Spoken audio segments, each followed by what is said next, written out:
GO number 21 మరియు 31ని రద్దు చేయాలని కేంద్రం కార్మిక సంఘాల నాయకులు కరపత్రాలను విడుదల చేశారు. ఏఐటీయూసీ, సిఐటియుసి, ఐఎఫ్టియు అనుబంధ సంఘాలైన ఆటో కార్మికులు తిరుపతి అంబేద్కర్ విగ్రహం వద్ద కరపత్రాలను విడుదల చేశారు. ఈ సందర్భంగా ఏఐటీయూసీ నగర ప్రధాన కార్యదర్శి N D Ravi, auto workers union జిల్లా కార్యదర్శి శివ, ఆటో యూనియన్ నాయకులు వాసు, విజయ్ కుమార్, అనుబంధ ఆటో యూనియన్ నాయకులు తిరుపతి అంబేద్కర్ విగ్రహం వద్ద ఈ నెల సెప్టెంబర్ 15వ తేదీ కలెక్టర్ కార్యాలయం వద్ద జరిగే ధర్నా కార్యక్రమం విజయవంతం చేయాలని కరపత్రాలను విడుదల చేశారు.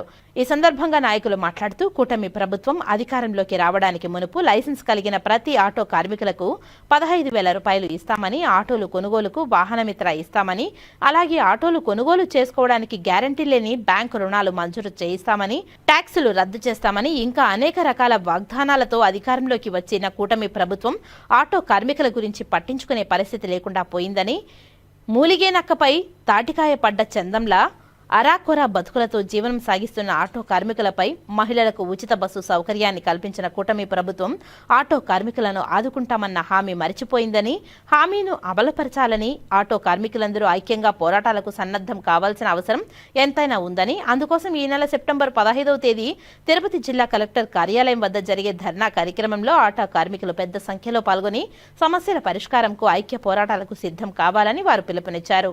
ఈ కార్యక్రమంలో ఏఐటీయూసీ అనుబంధ ఆటో యూనియన్ నాయకులు పాల్గొన్నారు. ఈరోజు కూటమి ప్రభుత్వం వచ్చి 15 నెలలు అవుతుంది. ఆటో కార్మికులకి ఆ రోజు మేనిఫెస్టోలో 15,000 రూపాయల సంవత్సరానికి ఇస్తామని చెప్పారు. కానీ ఇంతవరకు ₹1 ఇవ్వాల. వస్తే పెట్రోలు, డీజిల్, డిఎస్టీలో కలుపుతామన్నారు. ఇంతవరకు జిఎస్టీలో కలపలా.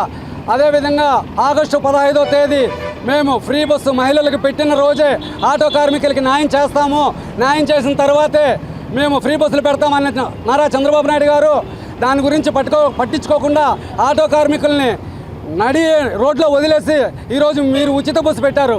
అయ్యా చంద్రబాబు నాయుడు గారు, మేము ఒకటే కోరుకుంటున్నాం, మీరు మహిళలకి ఉచిత బస్సు పెట్టారు కాబట్టి మా ఆటో కార్మికులకి ప్రతి సంవత్సరము 25,000 రూపాయలు ఇస్తే మేమే బండికి ఫిట్నెస్ చేయించుకొని బండి ట్యాక్సీలు కట్టుకొని మీరు డీజిల్ పట్టించి 25,000 రూపాయలు ఇస్తే అదే మహిళల్ని 8 గంటలు పని చేస్తూ ఉచితంగా మా ఆటోలలో మేము తిప్పుతాము. మీరు బస్సుల్లో రోడ్లపైనే తిప్పుతారు, కానీ ఆటో కార్మికుడు సందుల్లో, గొంగుల్లో, వీధుల్లో ప్రతి ఒక్క చోటికి వాళ్ళ ఇంటి ముందర దింపుతాడు.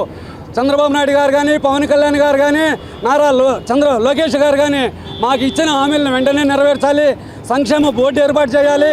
పెట్రోలు, డీజిల్ ధరల్ని జిఎస్టీలో కలపాలి. అప్పుడే మాకు సగం ధరకే వస్తాయి. విఎఫ్ సౌకర్యం కల్పించాలి, ఈఎస్ఐ సౌకర్యం కల్పించాలి. ఈరోజు ఉన్నత చదువులు చదువుకొని ఉద్యోగాలు లేక స్వయం ఉపాధి రంగంగా ఆటోలు అప్పులు చేసి ఆటోలు కొనుక్కొని ఆటో కార్మికులుగా ఎక్కువ యువకులు ఈ రాష్ట్రంలో ఆటోలు నడుపుకొని జీవనం కొనసాగిస్తూ ఉన్నారు. మూలిగా నక్క మీద తాటికాయ పడ్డ చందంగా ఈరోజు మహిళలకు ఉచిత బస్సును తీసుకొని వచ్చారు. అయితే ఉచిత బస్సుకు మేము వ్యతిరేకం కాదు. అయితే సుమారు 22 లక్షల మంది ఈ రాష్ట్రంలో ఆటో రంగం పైన ఆధారపడి కుటుంబాలను పోషించుకుంటూ పిల్లల్ని చదివించుకుంటూ ఉపాధి పొందుతున్నారు. ఈరోజు వీళ్ళ ఉపాధి అన్నీ కూడా దెబ్బతినింది. అదేవిధంగా కూటమి ప్రభుత్వం ఎన్నికల్లో రవాణా రంగానికి సంబంధించి అనేక హామీలు ఇచ్చారు. పెట్రోల్ డీజిల్ ధరలు తగ్గిస్తామన్నారు. 21 జీవోని రద్దు చేసి భారీ పెనాల్టీలన్నింటినీ కూడా తగ్గిస్తామన్నారు. అదేవిధంగా ఆటో కార్మికులకి పెన్షన్తో కూడిన సంక్షేమ బోర్డు ఏర్పాటు చేస్తామన్నారు. అనేక హామీలు ఇచ్చి ఒక్క హామీని కూడా అమలు చేయకుండా హామీలన్నీ తొంగలో దొక్కి ఈరోజు స్త్రీశక్తి పథకం కింద మహిళలకు ఉచిత బస్సును తీసుకువచ్చారు. తక్షణమే ఏదైతే మాకు ఎన్నికల్లో హామీ ఇచ్చిందో ఆ హామీని కూటమి ప్రభుత్వం నెరవేర్చాలి. లేని పక్షంలో రాష్ట్ర వ్యాప్తంగా కూడా పెద్ద ఎత్తున ఉద్యమాలకు ఆటో కార్మికులు సిద్ధమవుతారని కూడా ఈ ప్రభుత్వానికి హెచ్చరిక తెలియజేసుకుంటూ ఈ నెల 15వ తేదీన తిరుపతి జిల్లా కలెక్టర్ కార్యాలయం వద్ద వేలాది మంది ఆటో కార్మికులతో పెద్ద ధర్నా నిరసన కార్యక్రమాన్ని చేపడుతున్నాం. ఈ కార్యక్రమంలో ఆటో కార్మికులందరూ పెద్ద ఎత్తున పాల్గొని ఈ కన్ను లేని గుడ్డి ప్రభుత్వానికి కన్నులు తెరిపించాలని చెప్పేసి కూడా విజ్ఞప్తి చేసుకుంటూ